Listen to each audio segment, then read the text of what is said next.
Good afternoon, everybody. Welcome back to Law and Crime. I'm Jesse Weber, and thanks for joining us here on the network where we cover the most interesting live trials and legal stories in the news today. Now, we have an update for you in the McStay case. Obviously, I'm talking about the Charles Merritt trial.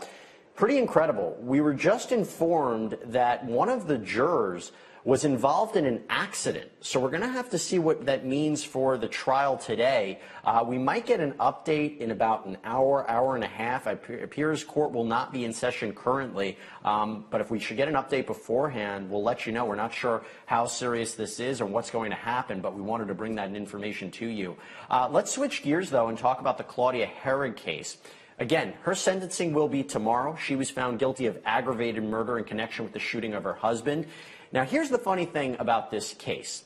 She never denied shooting this man. Nope, she didn't deny it, but she said, you have to understand the circumstances of why I did this. Well, you have to understand about our relationship, about our marriage. Things were not so great. In fact, she accused him of abuse, particularly emotional abuse, for years. But that's me talking about it. Let's see what happened when Claudia Hoerig, the defendant herself, took the stand. And so he opens the door from the bedroom and you're standing there with the gun to your head? Yes. And what happens next? When he opened the door, he saw that he didn't have much of a reaction. He just stared at me for a while, 5, 10 seconds. He didn't do a thing. He kept staring at me, I kept staring at him, and I was crying. I was crying, and he didn't have any emotions to his face, nothing. I couldn't read him, no emotion. All of a sudden, he grabbed me. He grabbed my wrist and my throat, and he grabbed me, and he just grabbed me. And then when he was done grabbing me, he just pushed me. He pushed me, and I fell back, and I hit a wall, and since he didn't make that sound, like, you know, if you were paid, since he didn't make that sound, didn't move anymore, I know he died from the first shot. And then, well, let's stop right there. So you were at the top of the steps, and you shot him as he was walking down the steps? Yes. And you shot him once? I remember shooting the first time very vividly. I was on top of the stairs. Okay. And you think that shot killed him? I know it did. Okay. And why did you think that shot killed him? Because he made no sound ever of being wounded, of hurting, and I saw that he never moved. The position that he felt, the position that he fell on the floor, he never moved from that position. And so he fell on the floor at the bottom of the steps? He did. Well, that didn't work out so well for her. She was found guilty of aggravated murder. And if you missed Claudia Hoerig, she's going to be back in trial tomorrow for sentencing. And I want to bring in my very good friend, criminal defense attorney, Adam Gana. Adam, it's so good to see you. It's been some time since you've been on with me. Hi, Jesse. How are you? Good to see you. I'm doing great. Now, I got to ask you about this. The judge has some options tomorrow. Now, she could be sentenced to life in prison without the possibility of parole. She could also be sentenced to life in prison with parole eligibility after 20, 25, or even 30 years. She's 54 years old. And the one thing that we don't know is whether or not the U.S. government made a deal with Brazil to make sure her sentence is limited, that she wouldn't be getting life in prison. Maybe the maximum she would be allowed is life in prison, but with parole eligibility after 30 years. Now, I'm curious, how does this work exactly? What is the judge going to be considering? Is it possible the American government made a deal with Brazil about her sentence? It's very unlikely that the American government made a deal with Brazil about her sentence. It is possible that there were some back-channel talks about that, but I don't think that this is the type of case that Brazil would call in a favor to try to get a reduced sentence. However, I will bet you our next dinner, though, that she does get the possibility of parole at some time. She's 54 years old. She has some sympathies in her favor, such that her husband was allegedly abusive. I do think that there is a good possibility that she becomes eligible for parole before, sometime, 20 years or latter. But, she's going to be at least 74 years old before she gets out of prison. So. The thing is, that Brazil let her be extradited because of and there was some sort of agreement. We're just not sure what exactly it was. My thing to you is, and I got to ask you, her going on the stand and saying she shot him, but he didn't take into account my emotions. I was suicidal. He didn't care about me at all. That really was never going to work, was it?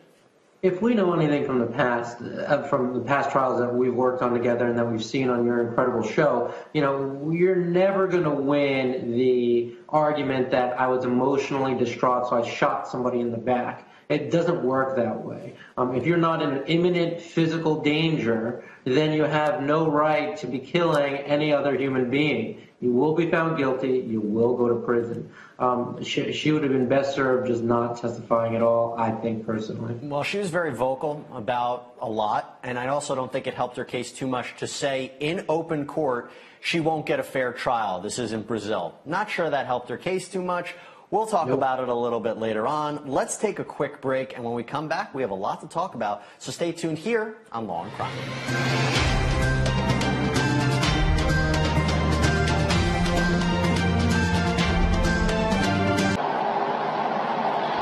So she fell asleep on the living room futon, at some point wakes up, which in turn wakes you up. Where are you? In the bed. In the bedroom. Okay.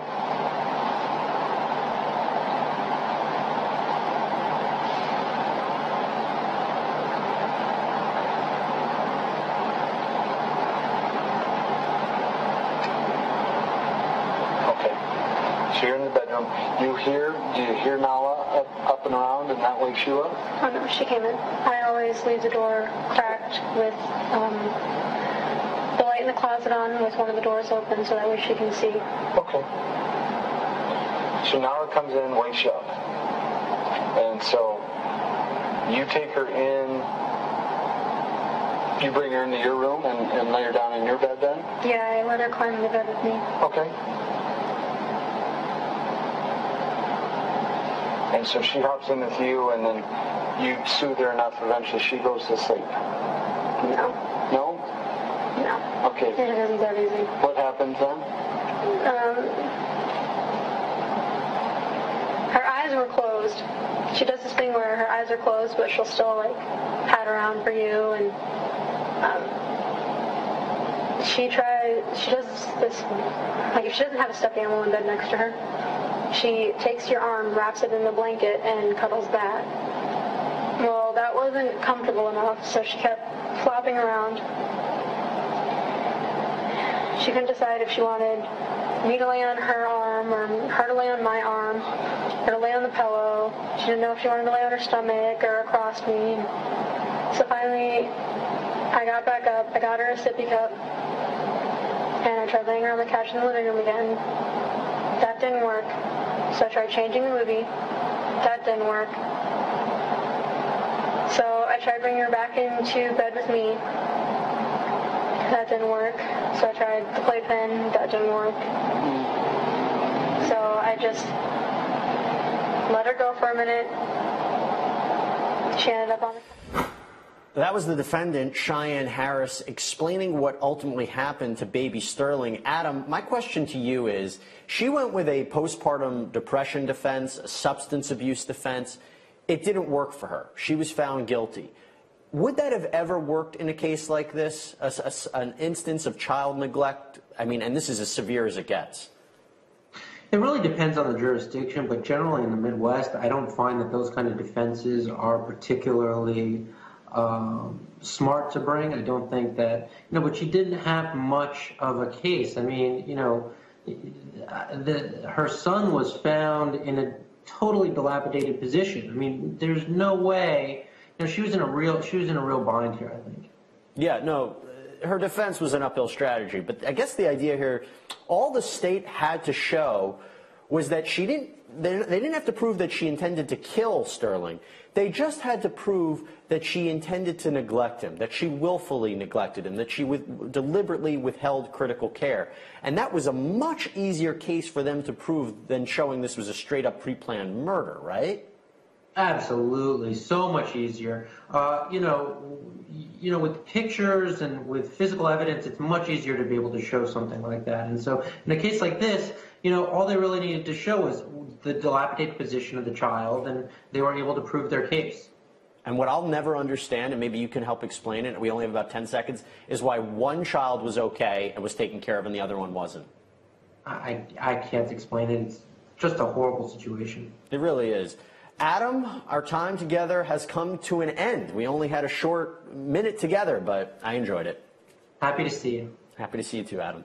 All right, we're going to take a break, but when we come back, we're going to talk about the Charles Merritt case out of California. We'll be right back.